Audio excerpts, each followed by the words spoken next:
xaar ki nga xam ne mooy le député du peuple bu fekkee ñëw na El Hadji Mouhamadou Mansour Diop fës kee ne nag suubu ci jotaayu xibaar bi.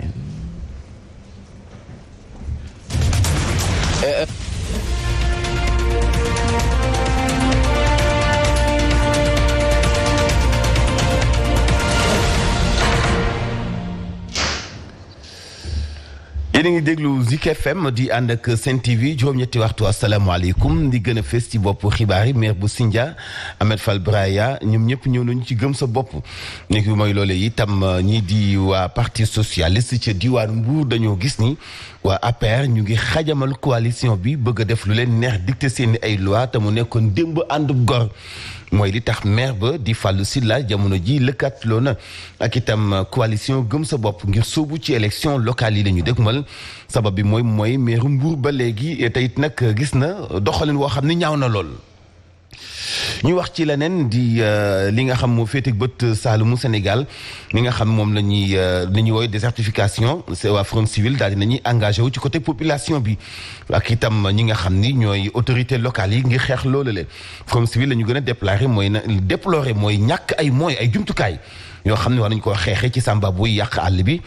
lu mel ni ay jumtukaay yi méngoog jamono léegi xeetu drone ak yooyee ngir gën a mën a surveiller li nga xam ni mooy àll beeg li ko wër nga xam ni gox boobee di Bignona ak département ba lu toll ci 300 village ñoo ca bootu kon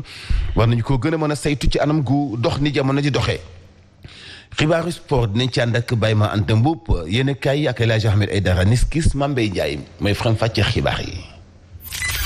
Voici Trafic News. Dembeex digg bi Papa Ale moo fa nekk maa ngi lay nuyu Papa Ale dafa mel ni mi ngi ci embouteillage yi Papa Ale voilà du ñàkk dañaan ndax moom laata ñuy ndar képp bi la jotaayu xibaar le député du peuple maa ngi laa nuyu. na ngay tey sant alhamdulilah maa lépp jàmm ba ci ko ci alhamdulilah waxtaan bi ñu si àndax également Birahim Diadji Touré door ko ci wàllu politique ak local 2022 comité national de pilotage bi nga xam ne moo yor wàllum investiture yi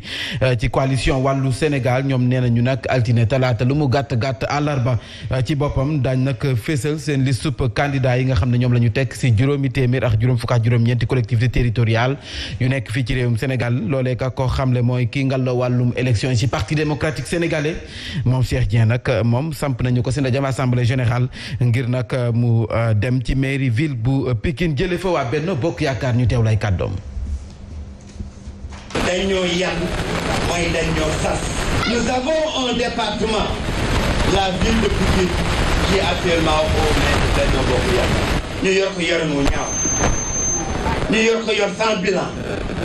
ñu yor ko yor boo xam ni amoo fenn fay taxaw département de Pikine ba mu daj nga joxoon sa loxo ni lii mérite de fii ni lii Tumba moo ko fi def kon ñu xam ne même le CNP le comité national de pilotage de la grande coalition ñu ngi donné tous les résultats des investitures dans les 559 collectivités territoriales du Sénégal. Détermination bi ma gis tey nga xam ni kon tey Macky Sall am na problème biir département de Pikine.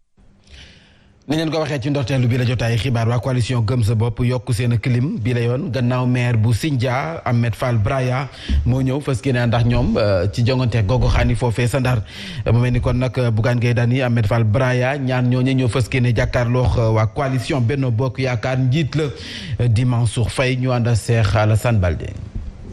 li ko dalee Ndakaaru jàpp bët Saalum ba bët gannaaw réew mi coalition gëm sa bopp di enregistré ay ralliement yu am solo gannaaw meeru Sindian ñu jàpp ne nag Ahmed Fall Braya moo daal di lëkkaloo fas yéene liggéey ak coalition gëm sa bopp jëm nag ci élection locale yi ñuy waajal ci janvier 2022 lëkkatale boobu am nag ci diggante Bougane Gueye Dany ak kii di Ahmed Fall Braya mu nekk nag seen candidat ci diwaanu Saint-Louis ñu jàpp ne nag dana indil ay jafe-jafe lool maire bi nga xamante ne moo fa nekk di Mansour Faye ak waa Benno Bokk Yaakaar 32 partis et mouvements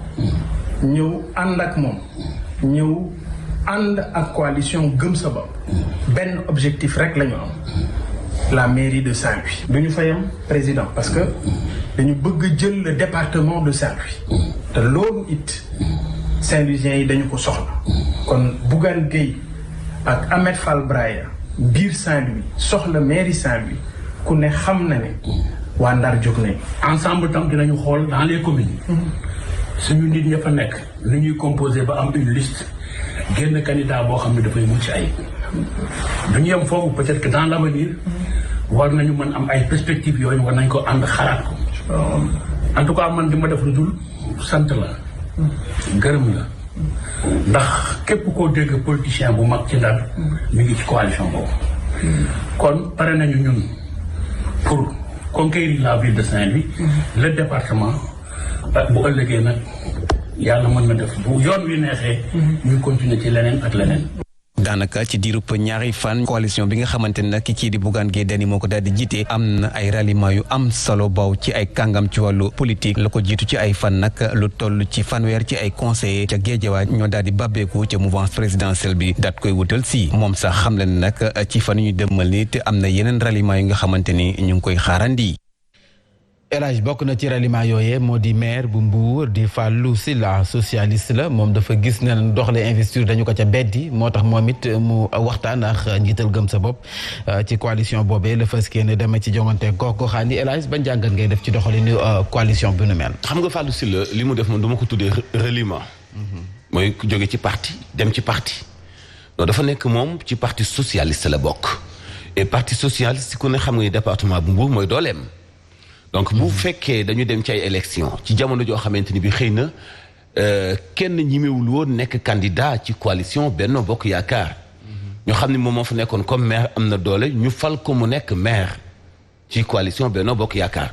bu ñu demee ba un moment yëgatul ni coalition am na parce que am na ay waa APR te waa APR kese la yuy xëccu kii ñëw ni man la président def ma nekk candidat maa war a jiite liste bi te benn récépissé génnagul benn ndigal génnagul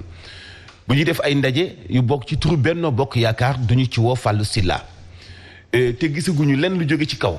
xëy na fëgg na ay porte parti socialiste mais amul benn réaction kon moom ñëwul pour wan ginnaaw parti socialiste wanul ginnaaw coalition Benno Bokk Yaakaar moom la ñu wan ginnaaw te mu nekk maire sortant dina jéem a défendre bilan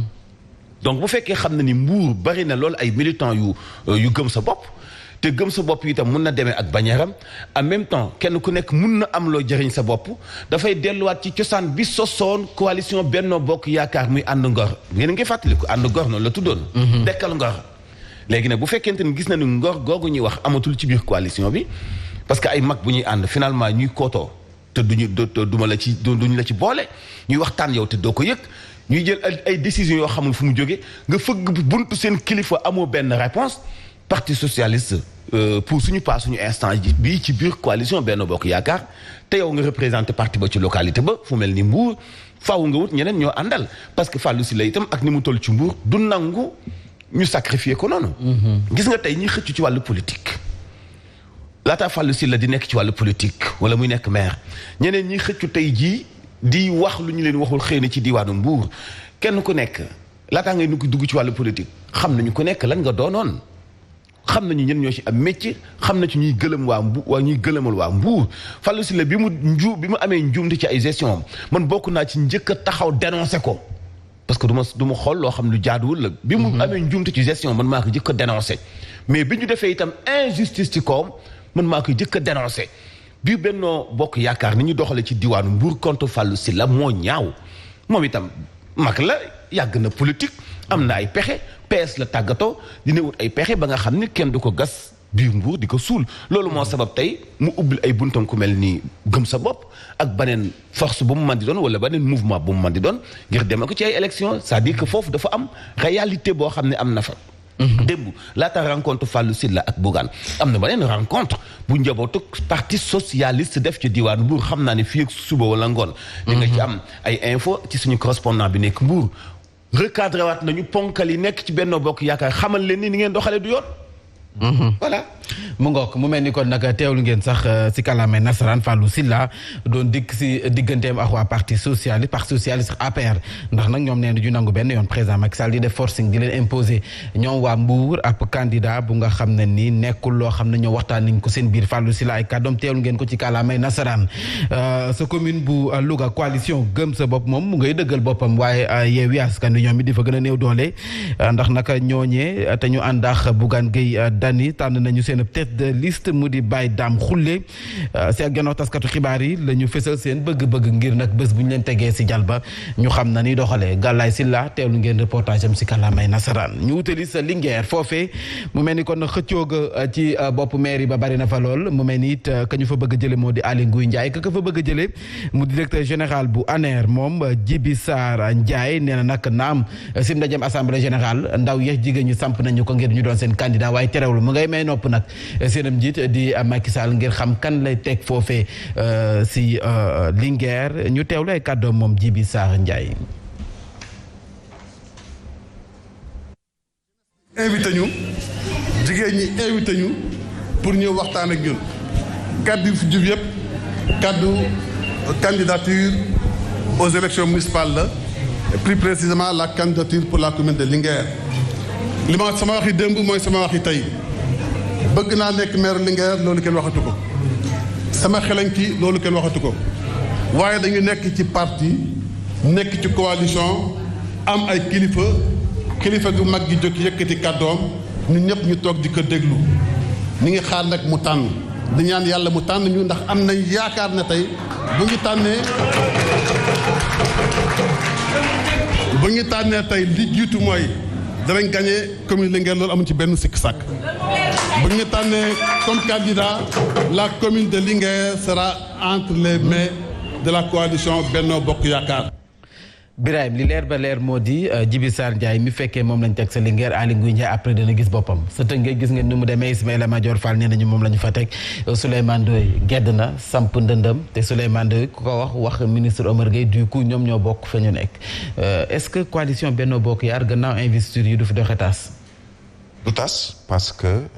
dafa am lu leen téye xamu leen téye mooy président Macky Sall il est président de la République. ça veut dire que moom day nommé mën na teg kenn koo xamee ni peut-être da nga jàppee sa bopp frustré ci wàllu koy élection territoriale moom am na sañ-sañu nommé la def la ministre wala nommé la def la feneen ça veut dire que ñoom seen biir c'est pas seulement li ngay gis ni ñuy mel ni ñuy xeex ci wàllu politique pour élection locales yi wala territoriales yi c'est pas forcé que dañuy am yaakaar ci élection yooyu mais dañuy bëgg wane seen bopp ne ni bu fekkee ni teguñu ma maire wala sampuñu ma ci benn ci collectivité territoriale yi ñuy xëccoo am naa doole boo xamee ni tey mën nañ maa def leneen muy ministre wala DG wala benn poste PCA wala yu ni mel parce que président de la République moom mooy président coalition Benno Bokk Yaakaar gis nga parti socialiste sànq Mansour mu ngi wax ci li xew à Mbour mais am na ñoo xamee ni wax nga ci Souleymane Ndoye mais moom yëg na boppam jàpp na ni moom am na benn force politique bu ko mën a may mu bañ a dem rallier benn coalition mais mu samp ndëndam ne ni je vais y aller avec un mouvement mais keneen ku mën def ni moom na def ni moom bu dee yow wóolu nga sa bopp soxlawul ngay dem di tatafu wala ngay daw ci ginnaaw benn mouvement wala benn coalition bu mel ni Gëm sa bopp wala coalition Yewwi Askan Wi wala beneen coalition gox yu bees yi et cetera ñi nga xamee ni ay maires sortants lañu wala ay nit ñoo xamee ni ñoom jàpp nañu sur le plan politique am nañu benn base affective bu leen mën a may ñu dem ci ay élections te am fa ndam bu fekkoon ni wóolu nañ seen bopp du ñu dem ci ay yeneen i coalition génn ci coalition bu ñu nekk mooy indiwaat kon li ma doon wax sànq muy Ahmed Fall Braya à Saint-Louis muy Fallou Sylla ca Mbour muy keneen ak keneen koo xamee da nga ñëw dugg ci gëm sa bopp est-ce que dina am looy indil gëm sa bopp est-ce que boo demee Benno Bokk Yaakaar dina am looy indil Benno Bokk Yaakaar tey Yewwi Askan Wi am nañu ay difficultés également ci wàlluk investiture mais ñoom seen biir ku ci nekk ku ci yëg ni am nga tey base politique bu la mën a may nga dem mais da ngay dem am na ñoo xam ne dañ cee génn seen bopp Bamba Fall l'a fait à la Médina demul ci beneen coalition moom jàpp na ni ci opposition la bokk jàpp na ni Yewwi Askan Wi peut-être que duñ ko jël samp ko ca Médina il est maire sortant wóolu na boppam mu ne je vais y aller seul du ma ànd ak beneen coalition ku wóolu sa bopp ci élection yi nii jeu d'alliance lay doon chacun va vouloir jauger sa force ci ay meeting ci ay ralliement ci ay cortège yu mag yooyu def yuy imposer nit ñi na ni man am naa ay nit sama ginnaaw mais coow li mooy bu ñu demee ba ci élection yi fa la ñuy xamee ku ci nekk doole bi nga am wala bu nga amul. ayca ñu wàddu jëmale élage ñoo xam ne ni duñu ay politiciens mais nag ñoom dañ fës yéene dem ci jongante yi ku ci mel ni l'ex international bi di Alioune Badara Kébé moom nag nee na mairie bu Grand Yoff ci boppam dina bokk si ñu koy xëccoo ab caravane la woote ndaw yi la ca gën a àndal di xam ne kon foofee ca Grand Yoff ndaw yi dañ leen di fàtte ndax nag loolu moo fay andi insécurité bi nga xam ne nemmeeku nañu ko fa te loolee la fa bëgg a jëlee Alioune Badara Kébé ay kàddoom ñu teewlu ko. ñun waa Grand Yoff ñun lañ joxul cër te ñun la politiciens yi soxla bu élection yi jotee ñoom ñu ñëw xooy ñu jox ñu xaalis bi nga xam ne ñoo ko moom ñu votel leen bu weesoo doot ñu leen gisati l'assainissement boo xoolee Grand Yoff day taa rek dañu war a defal leen formation plus wutal leen ay liggéey ñun ay doom lañu fii lañ dëkk donc defe naa ni suñu devoir mooy participer ci développement gox bi. Je suis le choix de la commune donc je suis candidat aux prochaines élections pour les localités au soir du 23 janvier 2022 incha allah. ku si mel ni it Go Faye sa Parcelles Assainies moom it nee na moom mooy candidat bu coalition Yewwi Askan Wi ñoom la fas yéene dema si jongante yi sa Parcelles Assainies Go Faye nee na faw changement am nag foofee sa Parcelles Assainies ci moom ci boppam dina bokk si ña ko fay andi ñu wutali sa HLM foofee Lalaye Chofal bu COFEM ñoom ci boppam ñoom it dañuy dem ci jongante yi waaye nag dafa am parking bu yaatu bu fa nekkoon xaye di woon salté ñoom nag gannaaw ba ñu fëggee buntu yu bari kenn faalewu leen si la ñu dem ci moom mu daal di nag def kéem kàttanam ba jëlee fa mbalit ma lépp si jige askan wi ñu teewlu bi le reportage. Parking bu HLM fii de xaye di ga mu nekkoon jéggi na dayoo. fii melokaan bi mu meloon dayoon na waar. fii kenn mënu laa wax nu meloon doo fi aw ñu fi dëkk dañoo sonnoon. mbalit la ak ndoxu foos buy génn ci biir kër yi. ay at jàppale ni kon askan wa di topp ci ginnaaw autorités yi ngir nag ñu daal di fay jëlee mbalit ma. àgg nañu ay def ay démarches yu mag a mag saa su ne day revenir au même. tant que gisuñu nit ku def dara rek ñoom duñ bëgg a def dara. fii ñaata leader xale yu góor yi dëkk fii ak maire yi dëkk ci koñ dem fa woo leen pour ñu defaral leen koñ bi mais kenn yënguwu ci. waaye ndaw ya mujjee nag fëgg ci buntu bu baax bi. ñu defee suñu ay démarches ba trouvé ni y a une grande dame Lalla Aïcha moo ñëw dimbali ñu quoi. bi mu fi ñëwee la première fois dani diguma leen dara mais lu ma ci mën dinaa ko def moo tax ñun bañ ko ñëwee xool ko ni ko fii nag nekkul liggéey bu yomb. Lalla Aïcha Fall jël mbiri def ko yi fi boppam. dafa dugg ci biir kër yi defar kër yi ba pare nga xam ne bu paree ndox mi dootul mën a xelli fii ki nekk ci ministère bu mel nii di liggéey lii waa HLM foog ñu xam Lalla moom mooy kan parce que maire yi ngeen di gis ñu nekk Sénégal yëpp ci loxoom la ñuy jaar kon ku mel ni Lalla xam ngeen ne xam na liggéeyu maire. parking ba tey jii ñu daal di koy nettoyer ñu dëkk sa pegg ba ni faw nag ñu xool suivi bi. sollicité waat ba nga xamante ne moom dinañu mën a permettre pavel ñu alentour yi ba pare dañ fi bëgg benn jardin public. ngir bërëb ba ñu delloo ko taaram nga woon jàppale ne askan wa ñu ngi wéy di tàllaat loxo Lalla Aïcha Fall moom mi nga xam ne sax bokk na si ñuy samp seen ak ndënd ngir yootu mairie ba. mu di ay ñu nga xam ne nii peut-être politique bi taxuñu see yëngu noonu waaye nag bokk nañu ñi nga xam ne dañ samp seen ndënd kon nag élection yi du rek affaire de politicien. normalement du surtout élection territoriale nga xamee ni Fabrice mu ngi koy wax match nawetaan la. koñi la. ci yoon bu ñu nekkoon ci peut-être benn jamono joo xamee ni lépp ci yoon lañ koy doxal mais politiciens yi. les vrais politiciens du ñoom ñooy dem di xëccoo ay mairie xam ne ñooy xëccoo mairie yi ñi dëkk ci koñ ba wala dëkk ci localité ba doon ay doomu gox ba peut-être politique wuñu sax mais am na loo xamee ni am nañ sañ-sañu defal ko seen dëkk on a parlé d'un international ou ancien international bu yëngu ci wàllu football dëkk Grand Yoff Alioune Badara Kébé dëkk Grand Yoff mbirum politique taxu mu dugg ci xëccoo mairie ba parce que jàpp na ni ci laa bokk am na loo xamee ni wax na ko ci kàddoom mais politiciens yi dañuy ñëw ci élection ñu digla ci campagne électorale bu ñu demee ba nga jox leen seen carte sa carte bu ñu demee ba nekk maire daanaka lañ la diggoon yëpp duñ ko def mais ñi dëkk ca gox ba yeewoo fa màggee fa ñoom amuñu liñ naan maire 2 wala maire A ñoo xamee ni bu ñuy dem seen municipalité ministre lañu wala député maire lañu wala am nañu benn direction bu ñu leen dénk bu ñu fay dem c'est une fois par mois wala yenn saa ñu toog 2-3 mois du ñu dem ci seen localité. ñi nga xam ne fa la ñuy yeewoo fa la ñuy ndékkee peut-être que ci mbëkk rido bi la ñuy añee chaque jour. xam nañ lu xew ci biir gox bi kooku nga dénk ko benn mairie wala nga puus ko xëcc ko ba nga xamee ne dina mën a taxaw ci askan wi li ñuy ñaxtu foofu mais looloo gën a yenu maanaa que koo xamee ni benn yoon lay dugg ci koñ ba parce que ñu ngi jëm ci ay élections. nga gis ko fa chaque jour muy def porte à porte wala ñëw di toogandoo ak jaaykatu ndekki bi di toog ak ñoom di ndekki il ne le faisait pas avant malheureusement quelqu'un le disait tout à l'heure sénégalais mënul voter. day ñëw parce que gis nañu Mame Mbaye depuis une semaine mu ngi ñëw ci koñ bi élection jot ñu ne Mame Mbaye la ñuy voter alors que Mansour ngi foon dëkk ca koñ ba di fa yeewoo chaque jour di dog bu mu gàccee ci kër yëpp chaque jour mais élection bu jotee duñ ko voter parce que dañ naan ce n'est pas un homme politique. si lu wér mu ngoog El Hadj mu ngi koy wax yow da ngay yeewu sa kër yow sa carte dem pour voter ji ka nga defoon sa bopp ne moom ngay voter ñëw ba sa buntu ba am nuñ lëndamalee sam xel ba nga voter keneen ci ay détails nan la ñu war a voter El Hadj tànneef gi. barewul nag lu muy am. xëy na doon na am mais Sénégal yi léegi am nañu changement ci wàllu am nañu maturité am nañu changement ci wàllu choix et daawoon nañu ko wax laata alternance gis nañu léegi bi alternance amee depuis 2000 la ñuy wax ni dañ doon wax naan Sénégalais bi xam na léegi alternance am na armam am na ngànnaayam léegi balaa ñuy génn souvent dañuy am ngëm-ngëm dañuy xam fan la ñuy jëm c'est que nag ci ñi nga xam dañu nekk ci société civile gi nga xam ni man changement bi ñuy woote man moom laay prôné moom laa bëgg parce que maire bu amee ñaari mandat dafa war a jeexal parce que mënuñoo jël commune wala ŋàbbinu localité mel ni ñoom ñoo ko donn mais nag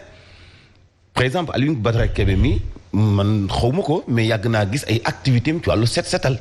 muy def ay mobilisation mais est-ce que jamono jooju doon na véhiculer message bi nga xam moom la véhiculer tey ni ndaw ñi lii may entamé nii du politique mais dama bëgg a bokk ci li changer suñu localité bu ñu fa yeggee bëgg naa toog ca bopp fa ñuy jëlee dogale muy commune ba est-ce que daawoon na ko wax donc est-ce que message bi doon na jàll xëy na Sénégal yi aussi dañuy aw ci benn yoon dem ba miin nit ñi miin leen ñu xëy un bon jour daal di soppi jéegu ci wàllu politique foofu nag la gis-gisi di wutee par exemple Birahim li ma boole ak moom mën na ma bañ a boole ak Mame Mbaye Ndiaye li ma boole ak Mame Mbaye Ndiaye mën na ma bañ a boole ak Ahmed Aïdara c'est-à-dire que kenn ku nekk militant bi nga xam moom mooy voté ji gis-gis bi muy am ci ki mu dendal am ak moom jàmm bokkul xëy na ak gis-gis bi muy am ci wàllu politique bi xëy na bu fekkee sànni carte moo ci des mun na am beneen yëg-yëg bu bokkul ak jox la kartam moom. loolu it c'est-à-dire que du changement ci Sénégal bi ñàkk xam li muy def xam na ko de xam na li muy def mais côté appréciation la. kii lii nga séq ak moom kii lii nga séq ak moom moo tax nag man li ma leen di wax ñi nekk ci société civile candidat libre yi nii bu élection yi passé rek nañu ci nekk te xamal nit ñi fan la ñu jëm mën naa jël misaalu Ahmed Aïdara depuis 2015 la wax ni damaa bëgg a nekk maire Guédiawaye donc moom nëbbatuwul woon quoi. loolu mooy modèle bi da nga naan damaa bëgg a nekk maire sama localité léegi lay commencé nag des na suñu kanam juróom-ñaari at yoo xam ne liggéey lay doon ci man mais bu fekkee da nga nekk ci wàllu social ba xëy un bon jour ni la ma doon def lépp dama doon masturber seen conscience pour ngeen am ci man confiance. léegi nag ëgg nañu fii damaa bëgg ngeen fal ma dafay poser problème. day xaw a doy waar. ayca ñu waat du jëmale ci leneen lu soxal bi la jotaay xibaar mu di xeex na ñuy caxatee àll bi loolu moo sabab ñu taxawal observatoire li nga xam ne rek moo jëm ci xeex boobee sa diwaanu Ziguinchor ñoom waa forum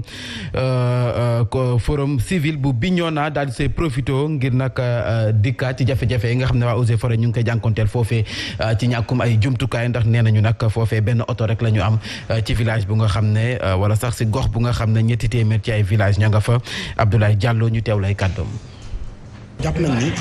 suñu kilifa yi suñu njiit yi maanaam autorité yi taxawaay bu ñu waroon am pour fexe ba faagaagal loolu ñun dañ jàpp ni taxawaay boobu des na par exemple boo xoolee service Eaux et Forêts service la bi nga xamante ni maanaam amul jumtuwaay ñi fa nekk ci ay agent bariwul war nañu yokk seen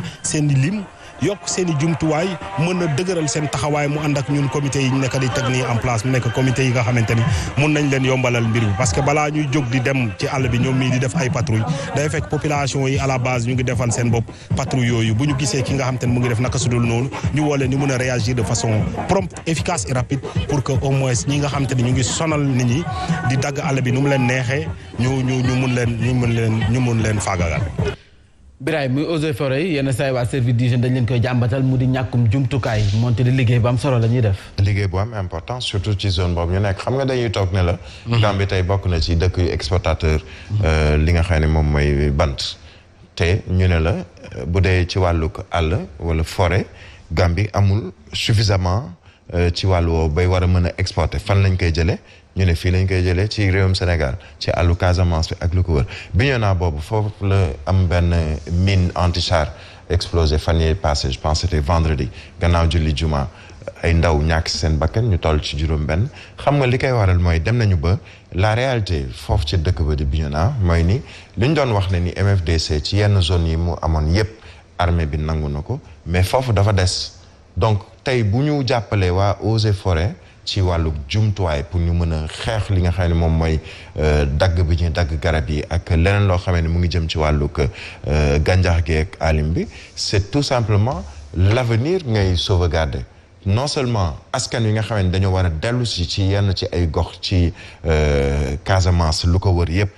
fa ci Bignona ak yeneen i gox mais di nga leen a jàppale ba nga xamee ni lii nga xamee ni moom mooy tey yàq bi ñuy yàq forêt ci Casamance di ko yóbbu ay Gambie li ñuy woowee coupe illicite de bois loolu yëpp mën nañ ci ànd xeex ko ànd ci non seulement ak Eaux et Forêts mais armée bi ci boppam ak population yi ñoom seen bopp dañuy gën a sawar ci wàllu woowu mais comme ni nga ko waxee nag muy Eaux et Forêts service d'hygiène malheureusement dañ leen def genre parents pauvres ci wàllu administration li ñu leen di jàppale alors que liggéey bu am solo la ñuy liggéey avocat du peuple gars yi nee nañ nga nekk seen avocat parce que ñoom waa Eaux et Forêts sonn nañu de te ñàkk nañu ay jumtukaay te ñoo ngi def liggéey bu am solo non seulement dañ ni ñuy protéger àll bi mais tey Eaux et Forêts boo ci dem boo demee parc bu Hann bépp xeetu garab boo soxla yow pour reboisement et pour jëmbat ko am na fa donc ñu bu weesoo ni ñuy protéger àll bi mais dañuy contribuer en même temps ci ñu gën a yaatal verdure bi ñu gën a yaatal garab yi ñu gën a protéger environnement bi mais man damay wax de façon globale gis nga maam daaw ak léegi est-ce que xam nga li ñuy déclassifier ci ay forêt ak li ñuy sàkkoo déclassifier am na ñu doon demande ñu déclassifier benn partie ci forêt bu mbaaw coow li amoon ci jas fan yi passé ba am ay boy yu ñu ci arrêté woon lu ëpp fanweeri hectare la ñu déclassifier ci compte kan APIX la ñu wax après APIX mu génn ci ñoom dem ci ñan c'est-à-dire que du question donc àllub Casamance moo soxlawoo àll moo soxlawoo ay garab moo soxlawoo ñu protéger ko dafa am ay garab yoo xam naturellement dafa nekk bari lool naat lool mais tey fii foo musaan dugg am na aw ñuulam diggante Mbuur ak Thiès àllub Sindia bi aw ñuul la woon ñuul boo ko déggee mooy fu am ay suuru fu am ay garabu dédd nga xam dafay law mën ngaa laqatu ci biir mën ngaa am ay guy yoo xam dafay am ay lëm yoo xam ne buy taw bu bët dee séb bi mën nga doon laqatu ci biir ak yeneen mais tey fépp la ñu éliminer gis nga li ñuy wax réchauffement climatique ñu ngi dem fekk ji ay rencontre fu nekk mais ñun Sénégal daanaka nekkoon nañu modèle am na yoo xam ne laaluñu woon touché wuñu woon mais fi ay garab nekkoon tey nga jox ko ay étranger ñu daaneel garab ya fa nekk defaatuñu fa ay garab waaye dañu koy gas di ko exploiter bu ñu noppee noonu la ñu koy bàyyi tey boo duggee ci àll bi ay commune Sindia jëm commune Tassette chinois yi nga xam ñooy tabax ñu doon tabax autoroute à péage bi li ko commencé tooglu ba kër Balalo fi tali bi yam xam nga fu ñu doon tibbee tali suuf bu xonq bi ci ay dëkk yi ne ginnaaw kër Moussa Anne wuti Tassette tey boo demee seen carrière yi ñu fa gasoon ma nga fa mel ni àll bi yàqu complètement yenn saa yi nawet am na ay xale yu fay dee parce que tellement dafay xóot ba nga xam ni te ndox mi du gaaw a dem ku fa dugg da ngay dee yu mel noonu dafay yàq àll foofu dootu fa jëmbat garab alors ay garab moo fa nekkoon àll bu naat moo fa nekkoon ñu ñëw daaneel garab yi éliminer leen amatul ñuul li ñuy wax ñuul muy àll bu fees ak ay dédd ak ay nangam amatu fa du question bant bi ñuy sàcc moo ci am solo mais bu ñuy wax liggéeyu Eaux et Forêts dañuy protéger Eaux et Forêts dañuy protéger garab yi dañuy protéger yiy dund ci biir garab yi ci forêt bi dañuy protéger wàlle ndox mi mais tey dex yi fatt nañu leen garab yi daaneel nañu leen àll bi gas nañu leen te protéger wu ñu leen mbay ci sa yow tànk balaa ñoo joxoñ Gàmbi naan ko suñu bant yi ngay dagg wala trafiquants yi Gàmbi la ñuy làqatu ñun nañ fexe fii Sénégal am àll boo xam ni li trafiquants yi di laal sax mun nañu bañ a impacté am nañu àll am nañu espace suñu suuf nangu na garab yaa ngi fi ñoom gouvernement bi ñoo seetaan ñu koy dagg te maam tey bu ñu àndee moom la àll yu bëri yoo xam boo fa doon fàttaliku ay avant 2000 boo fa jaaree ñi moo faa yendu wala nga xam ne ngay làqatu quelque part mais léegi tey lépp miiré nañu ko nga fekk 10 hectares 15 hectares yoo xam ne kenn moo koy moom mais loolu mënoo cee Eaux et Forêts mënuñu cee liggéey bu baax mënuñu cee def li ñu bëgg gis nga këriñ ni mu chéré parce que la moo ko sabab dañu koy indi Tamba la ñu koy jëlee mu sori lool alors que suñu côté yii nii Thiès Louga Saint-Louis foo mu saan dem ci àll am na ay fuurkat yu fa daan nekk di defar ay fuur yoo xam ni saaku këriñ ay 2500 la doon coûter. tey laajteel saaku këriñ ñaata lay jar 7000 ba 8000 francs lay jar. loolu nag day wane ni politique boobu ci wàllu àll. gouvernement bi daf ko lajj te lépp dafay bokkaale ci wàllu climat bi ñu naan nañ ko sàmm. dëkk bu amul garab amoon ndox ñu gas ko ay pax climat mënu faa baax. jaajëf le député du peuple kon nag rendez-vous bi 13h. 13h incha allah maam. tey la Ndiassane. waaw tey la gàmmu Ndiassane. moom la ñuy wax ngénte gàmmuwaat. gàmmuwaat gi tey gàmmuwaat gi waaw. fàttali ko tey nag gàmmuwaat gi la kon sa Ndiassane. na ñëpp dem gàmmu ji. na dem gàmmu ji et importance su gàmmu. mooy fàttaliku jaar yonente bi. julli ci yonente bi waxtaani histoire yonente bi. lu am solo. dañ gàmmu. jaajëf Birame Diadji Touré ñu bàyyi la nga dem rédaction. waaw ñooñu wala yaa ngi dem Ndiassane Ndiaye. Ndiassane faw ma tudd leen ndax samay maama fa nekk. wax nga dëgg nag. samay maam ñu ngi leen denc foofu maam Boubacar Kunta njabootam ma leen di ziar. maam mun na Kunta waaye nag di ziar xalif bi ak njabootam yëpp Cheikh al Bekkaay Kunta ñoom nag mooy axlu beyti rasul te ñu waxee ñoom nee na ñoom moom ngénte ndax kuy tudd tamit su tudd sa njaboot ngénte gi ñoom la waa Ndiassane ay shérif lañu te xam nga particularité Ndiassane ñu jógee tey boo fa demoon waa Mali waa Guinée daanaka ñooñu ngay gën a gis ñu nekk foofu biir Ndiassane parce que dafa am lu ñu seqoon ak njabootu maam bu Kunta ñu leen di ziyaare kon ci bés bi di seen bésub maam di leen ñaanal gàmmuk jàmm. jaajëf ñu ziar bu baax Serigne Bouna Kunta sa ndànk. ndànk waaw waa ndànk waa Ndeer ndànk waaw ñoo ñëpp ndànk ak Ndeer. ndànk moom moo jur Ndiassane. moo jur Ndiassane voilà loolu la ma waxoon Serigne Bouna Kunta ma koy ziar bu baax. incha allah ayca kon nag rendez-vous 13h ci Zik FM rédaction baa ngi lay xaar. incha allah laata ñu yëkkati nag dañuy dem foofee nga xam ne mooy sa Tëngéej ak délégation ba demoon jaale ji Mamadou Kora Fall délégation bi jiitu réew président Macky Sall Ismaïla Madior Fall moom moo ko jiite jot na faa yëkkatee kàddu yu seede ñu teelu ko doog a ndax Pape Man tëmb ci tàggat yaram. ku romboon fii li ngay njëkk a gis mooy nit ñi soo ne lu ñu def fii ñu ne dañuy ut si dépense te ku fi ñëw sooy ñibbi dina la jàppale man personnellement c'était